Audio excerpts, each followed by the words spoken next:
And I am so honored that my piece is the title too. So, with that, I've got some very special guests on here. This amazing exhibit that I am honored to be one of the people part of. It's called Hungry Ghosts. It's in Nevada, a beautiful exhibit. And since I have Miss Hungry Ghost herself here, I want to let it, Miss Hungry Ghost, Cynthia, why don't you talk to them a little bit? Who is Cynthia Tom? How you got into all this, and tell them a little bit about a place of their own and hungry ghosts and why we need to pay attention to them. I'll try to do that in a few minutes. um, so my name is Cynthia Tom, and I'm a local San Francisco-based artist, visual artist, and curator.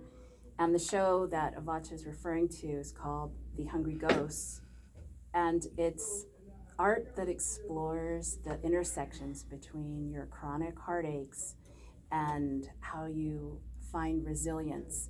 So I'm the curator. I also have an art piece in the show, and I have lucky enough to have two of the artists with me today. Paz Zamora and Ahran Lee are here, and you'll be hearing from them as well. So the reason we're here to tell you about Hungry Ghosts is because this Sunday is the last day to actually meet all the artists in the show. There's 10 artists in the show, and they're all participants in a program called A Place of Our Own. And it's a place of our own, and it's a healing program that uses art as meditation.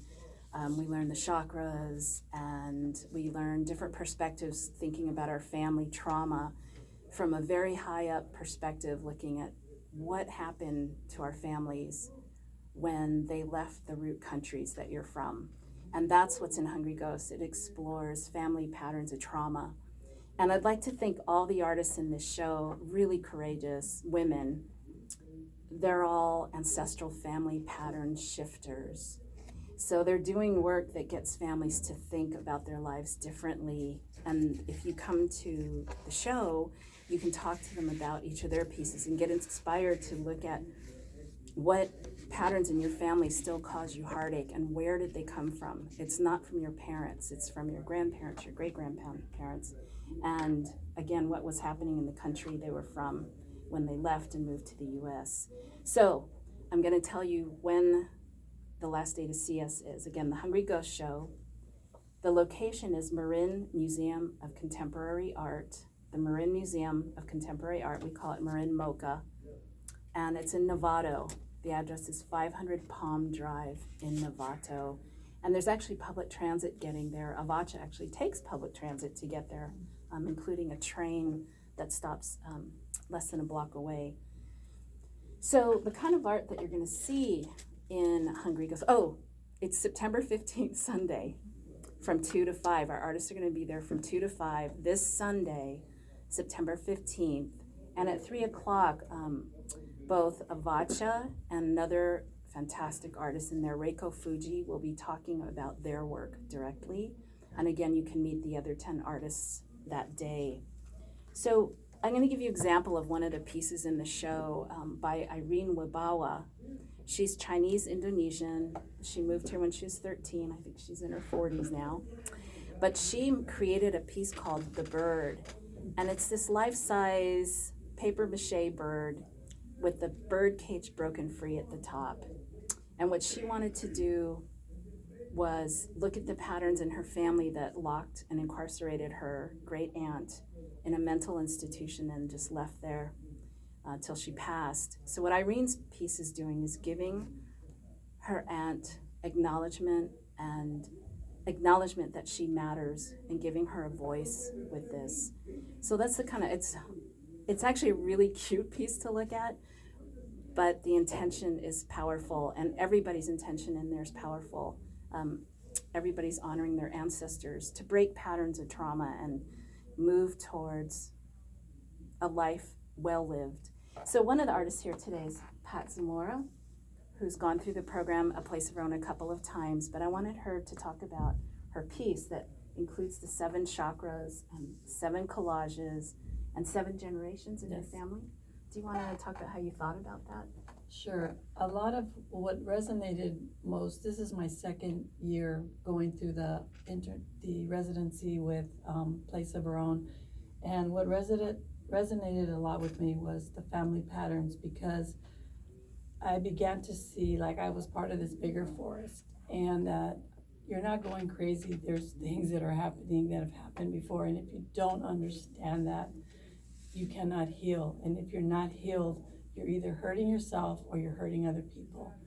And so a lot of my work with has been focused on the family patterns, and basically the art is great because you get to challenge yourself to express what's in your mind and heart through the pieces you create. And for me, there was this other part that was very necessary, which was to take it back to my family. And it's kind of similar, I say, keep the example of like the anthill. When those ants go out and they go out in the world and then they bring back into the anthill and it feeds, what are you feeding that? Your ants, your fellow ants, so to speak. So everything that I've done, I have used the art to have conversation. I'm also a circle keeper in restorative practices, and so using the art to bring it back to my family. And this last exhibit, I actually had a little premiere with my family and my mom, and they did their own Hungry Ghosts, and we talked about why I was doing this, what does it mean to them, how is this all connected, and how can we support each other. And I'm dedicating this show to my cousin Isidro Jordan, who just passed, and he ended up dying. We're from a small town, but I'm just going to share this real quick because this is the stuff that is why. He ended up dying in this park that was like 2 blocks from where 6 generations of my family have lived and grown up. And he, used drugs and alcohol. He was in the streets towards the end, and we saw him every day. Like the Hungry Ghosts were burning him up. And I remember the last time I saw him was a few weeks ago, and he says, "Hey, cuz, what's going on?" And I'm like, "You scared me, man," because it was dark.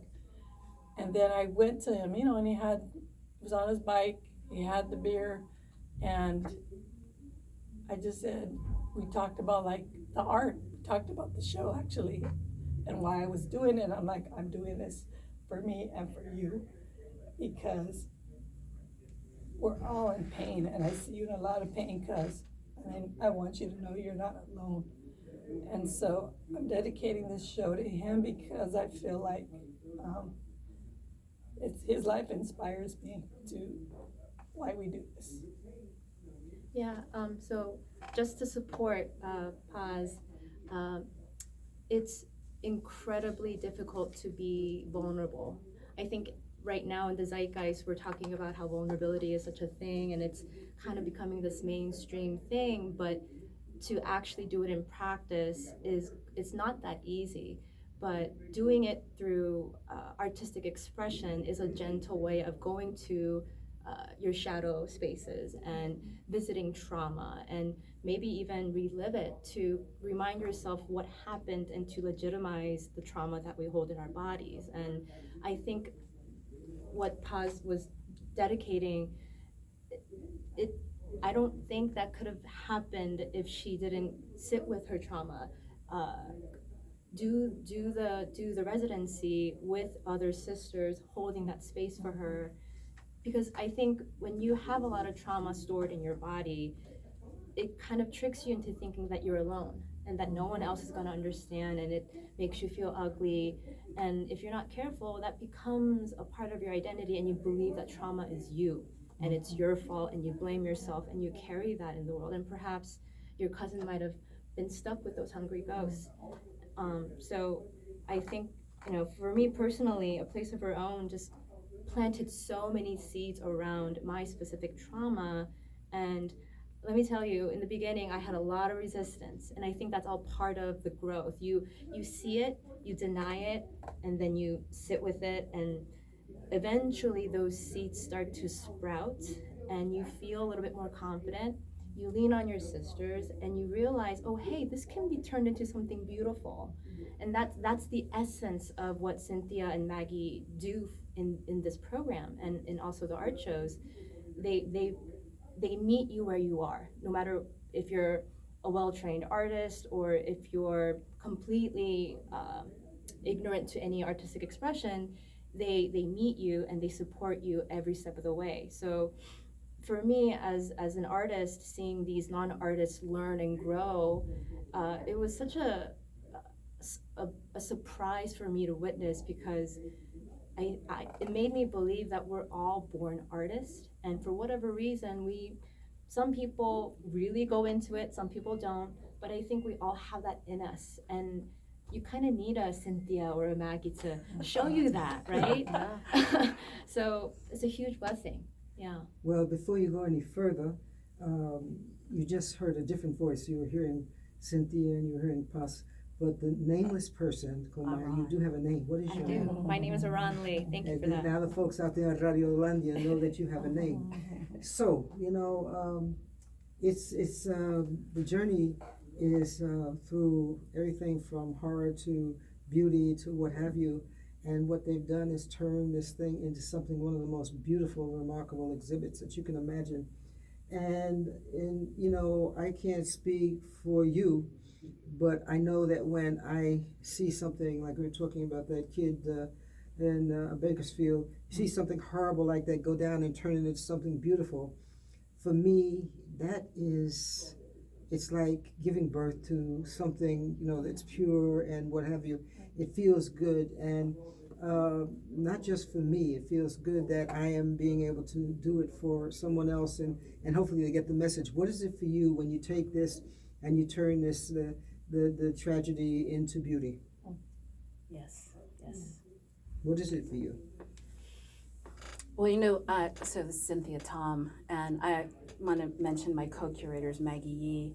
I'm of Chinese descent, and in the Asian community largely, especially women, we're supposed to be silent unless we have something nice to say. And for me, being a visual artist, it's been a way to express anything coming out of me and honor the voice. I always try to make the work look beautiful and be attractive to people so that they will come in and want to know the story. And then when they hit the story, that's some of when the ugly stuff comes out. But that's pretty much that's what our show is that these women have walked headlong into some really dark stuff, but have created amazing work. And by letting it out of their bodies and then watching people look at it and engaging, they love to talk to visitors about it. Something heals inside of them and begins a process looking internal to a process of looking externally and starting to ask, how can I help community? How can I help others? And I think that's, for me, the goal is to help women heal to the point where we have the power and the confidence to change the planet. I mean, change the US, for goodness sakes, what's happening right now. So that's, it's a release. And for you, Paz? This is Paz again. I think for me, what comes up is that the beauty was always there. That's the myth. Is the beauty was always there from the moment we came into this earth, and because of colonization, because of all the isms, whatever we call it, those forces that are going against our beauty and our contribution about why we're here, and who make us feel less, or make us feel less. That can be from individuals to whole systems that are created to incarcerate us physically, mentally, spiritually. And so I think for me, this process is reconnecting with our beauty and uncovering what was already there and the strength that was there, because even though I share with you a very personal, very hard story, underneath all of that is beauty. The core of everything is beauty. The other things, we are not our pain. We are not our trauma, and we have to see the forest from the trees. Yeah, so this is Ahran. I think Paz spoke to it so beautifully. I think when you are exposed to ugliness and that trauma gets stored in your body, you don't quite understand it, so you fracture yourself. So you carry this brokenness with you and believe that is you. But what this residency program and doing these shows have taught me is that those are all wonderful fertilizer. They become your superpower. So it was really interesting to see all these, on the outside they're soft spoken, they're quiet, women, but once they started to look and examine their patterns and make art with that, and the process of creativity brought them out. So I could actually see the shift happening in real time. And I was also experiencing that myself as well. And the more I realized the quote unquote ugliness I have inside of me, I know now that those are all opportunities for me to be the beaming light that I was always meant to be. And on top of that, I get to create art. So I think we're putting on a lot of this, this is like heavy stuff and it's difficult to do, but it's actually quite fun because you get to witness people grow and learn, and something about just being in that space together feels really beautiful. So I want to mention how that's also a part of the experience. Oh yeah, the exhibit itself is really beautiful, and it is very complex. We say simplemente complicado. It is like a simple complexity that you cannot believe. These folks have really done some work. I mean, and Paz is bigger than me, is taller than me, and I mean, and then they have some little teeny weeny things that, I mean, it's just a gorgeous exhibit, and the bird breaking loose from the top of the thing. I mean, it's just beautiful. Thank you, Vacha. So again, the last day, if you can come on Sunday, I highly recommend it, September 15th. We'll be there between 2 and 5, and some of us will be there earlier if you have to come earlier. But you can go to our website to see the information, aplaceofherown.org, and just the residency that they're referring to is actually a six-month program where we meet almost weekly for the first 4 months, and we look at your hungry ghosts. We have you actually do a family map and put in the family patterns of trauma, and you start to just see it that you're just repeating a pattern. There's nothing, you're not unique in your family, it's just repeated down the road. And then we work towards aspirations, and we do art projects. Like we actually have people embroider their aspirations on a pillow. That's a meditation. You sit there and stare at it forever. What else do we love letters to myself, where we have you start to think of yourself writing that love letter that you never got from the adults in your life. And then, so usually our shows are called A Place of Our Own, the exhibition, but this particular one is for the artist, the next layer, where they have to look at the dark side and pull out and find the resilience in it. And then if you come, there's also a public participation piece. We have an installation that you can add either two things. You can add something you or someone you want to honor, or number two, you can write down things you want to let go of.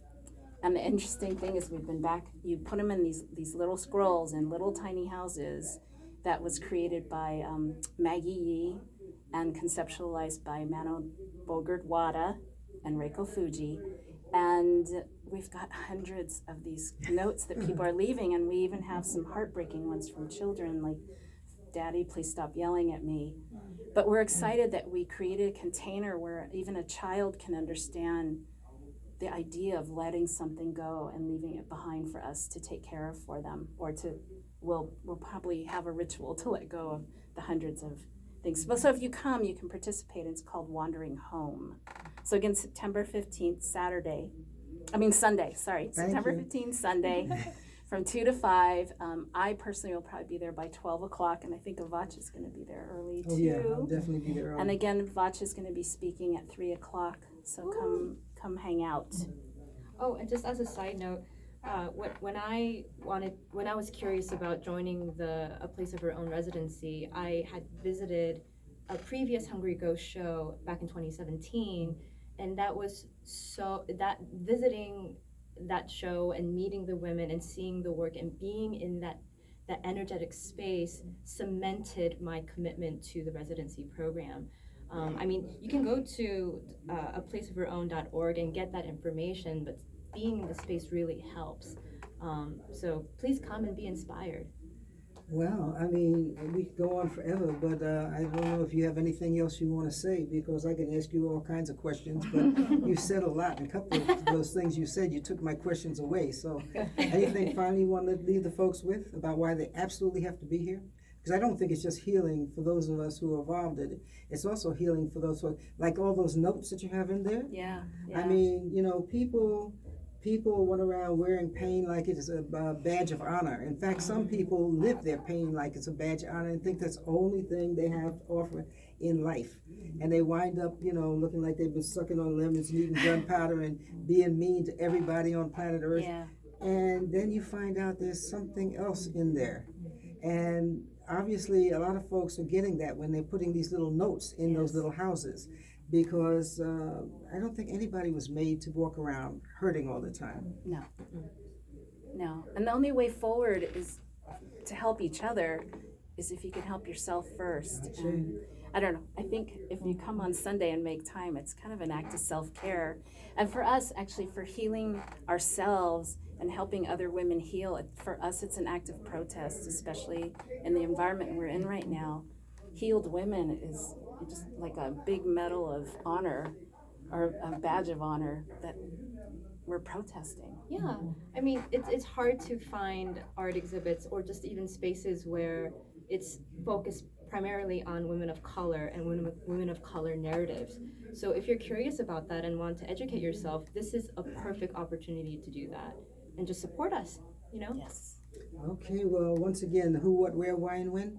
Okay, so the Hungry Ghost Show is going to be, it is at Marin Museum of Contemporary Art in Novato. It's 500 Palm Drive in Novato, Marin Museum of Contemporary Art, Marin Mocha. And it's, the last day to see us is September 15th, this Sunday, between 2 and 5.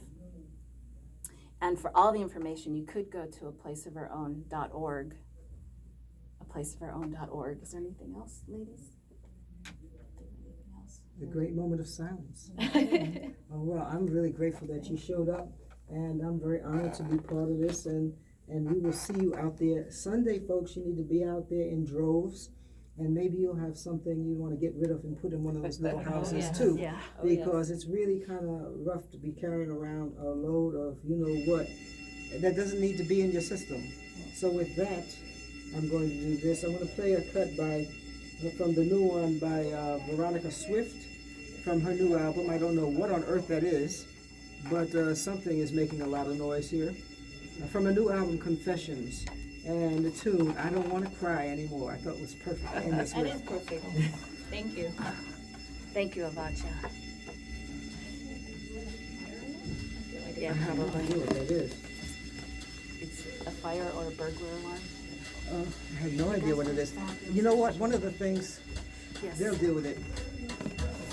For me, one of the ironies is I've never seen it portrayed so well as it is in The Bronx Tale. Did you see that movie by any chance? Well, it's a powerful movie. You should see it. And Robert De Niro plays a father who is a square Italian guy growing up in the mafia territory, which is part of where I grew up in New York. And his son goes from being this sweet little kid to turning into somebody else. And because we don't just raise our children by ourselves, and watching that happen with my own kids, because of that family dynamic I told you about, my mother very, very fair. In fact, the whole family is that way. And my father, Poppy, being this color. And only reason they got married because he was the super dancer and she was a dancer who wanted to get into that whole scene. But anyway, so I'm a groupie's baby. But anyway, I grew up hating everybody light skinned as a result. And Poppy used to always say I was acting like I was more married to her than if I was, and that I was going to have to get rid of it. So I eventually married a kid that I grew up with in New York. He was what Europe Germany called the brown babies during Hitler's time. Nappy-headed, very light-skinned, blonde boy. And they were so happy I had found somebody liked. He turned into an unbelievable Muslim himself. But anyway, And so my daughters came out. The oldest one came out looking like my mother, real fair skin. The youngest one took after Poppy. I was married, the second marriage was to a Nigerian guy. I've seen babies all over. I've never seen a baby with nappy hair except for my youngest daughter. She had 3 hairs on the top of her head and eyelashes. They were all nappy. And I said, I gotta, so Faith says, okay, you're gonna deal with this shit. Here it is. In fact, I may bring that picture because watching the pressure that society put on them, when I moved to California in Spanish Harlem, you have a lot of families like that. But when I moved out here, these suckers put them through so many changes. My oldest daughter, who had straight hair, was trying to straighten her hair so she would feel part of, and her way of being part of was to be the most negative stereotype of what a black person or a Puerto Rican could be. And my youngest daughter, feeling like she was less than because of I wouldn't let her straighten her hair. And the first thing she did when she moved away was straighten her hair. And it broke my heart. Okay, so here we go.